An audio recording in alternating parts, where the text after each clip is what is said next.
The final kind of heavyweight thing this month, Bobby Roode is continuing his search for a new manager. He sure fucking is. So we had all those features last month about how like Bobby Roode is free of Team Canada now. He's the hottest free agent in wrestling. Everyone wants to sign him, and he wants to hear the pitches. He wants to hear from everyone in TNA about why they should manage him. So on the August 17th Impact, he interviews the managers of TNA right now, which is Current standings. Simon Diamond, Franchise, and James Mitchell. He is not pleased with these people. I desperately want James Mitchell. Mitchell made the best pitch.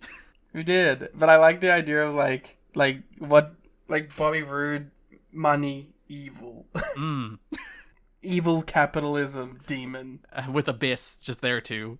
Yeah. I do like the idea. They do, like it's a thing AEW been doing a little lately with like the Don Callis trade stuff. But I like the idea of managers being like managers and like acting as talent agents. And like going like seeing a free agent and wanting to go out and get them instead of like the way it usually is, which is like a manager has their one guy they stick to. But like they all pitch Bobby. Bobby's like, I want a title shot now. I want to know how much money I'll make now. None of you are good enough. So the August 31st Impact, Bobby decides that those guys were nerds. They were geeks, didn't like them. We have to go outside of TNA. We have to find other managers. So he's going outside the box, and they showed 2 photos of men on the screen, which I screenshotted and reverse image searched so I would know who these people are. But it is Pat Riley, who's like a basketball coach man, and Joe Torre. Also president and owner of Miami Heat. Sure, he has that going for him too now. And also Joe Torre, who is a baseball coach man. What do you mean now, from 1995? Oh, not anymore? Like from 1995. It's not a recent addition. Well, I didn't dive deep into the careers of Pat Riley and Joe Torre. I just wanted to know who they were. That's a 3-time NBA Coach of the Year, god damn it. Still don't know who he is. I'm sorry. Seems like he should be seems like Bobby Roode should probably take that deal. Yeah. I found that like it was interesting. I wonder, did they hope they could get like some random like outside of the box kind of like sporting coach to sell this as, because they get some fun people that we'll talk about in a minute. But yeah, if they got somebody from the sporting world to maybe add another layer, or that Chicago White Sox coach who was problematic and did ankles. The exact same thing. Yeah, but they didn't. But they showed those men on screen. September 7th Impact, Bobby Roode has his first pitch. He receives a pitch from Bobby Heenan. Good place to start. That's fun. Bobby talks about how he managed Rick Rude, he managed Big John Studd, he managed Andre the Giant, he managed Ric Flair.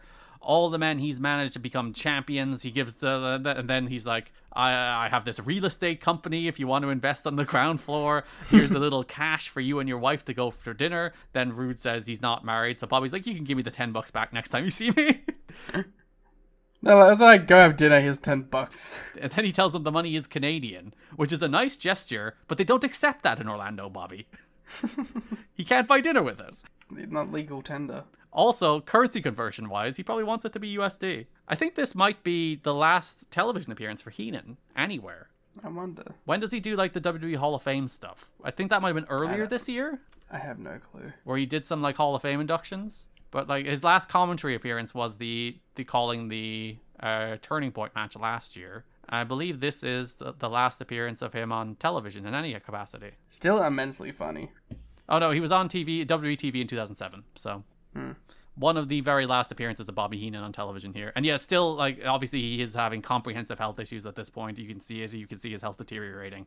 But it's fun to see him. It's fun to just see Bobby Heenan on TV. One of the best to ever do it in any capacity. In color commentary, as a manager, people have spent their entire life trying to imitate his color commentary. One of the best to ever do it. The next week, Bobby Roode gets pitch number 2 from Colonel Robert Parker of WCW fame.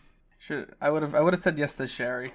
And then also 2018 MLW fame. Robert Parker popped up. Of course, yes. Everyone remembers that. Promises Roode 24 karat gold, and then Roode considers it. And then his final pitch, as you mentioned, is sensational Sherry Martel is the final person. And she's like, behind every man is a strong, successful woman. Savage, DiBiase, HBK, we're all champs, and I can do that for you too. And then Roode invites her out for dinner. If this isn't a compilation on the TNA YouTube, it should be. It would be too short, really, for a compilation, but it's a fun thing. It's a fun little angle. Like you were suggesting, weren't you, last month, that like the thing they should do is get some classic managers to pitch on Roode, and here you go. And a good bunch of people to get. Obviously, Robert Parker is more of a niche pull, but like Sherry Martel and Bobby Heenan are two of like the iconic managers or values of their era. So, and we will find out who Roode decides on as we go into next month, because he does not make a final decision yet. I like how he doesn't know like who he's meeting with. Yeah, he just opens the door. It's like, whoa! It's very funny to be like, I don't know who I'm meeting with. That's why he needs a manager. He clearly can't set up his own shit. Yeah, he doesn't have somebody like telling him where to go and booking cars for him. He just strolls up, sees a limo in the impact zone every week, and it's like, who's it this week? Apparently that was Sherry's last wrestling appearance. Oh, that's a shame. Oh yeah, because like the Shawn Michaels, Marty Jannetty, Kurt Angle thing would have been 2005, wouldn't it?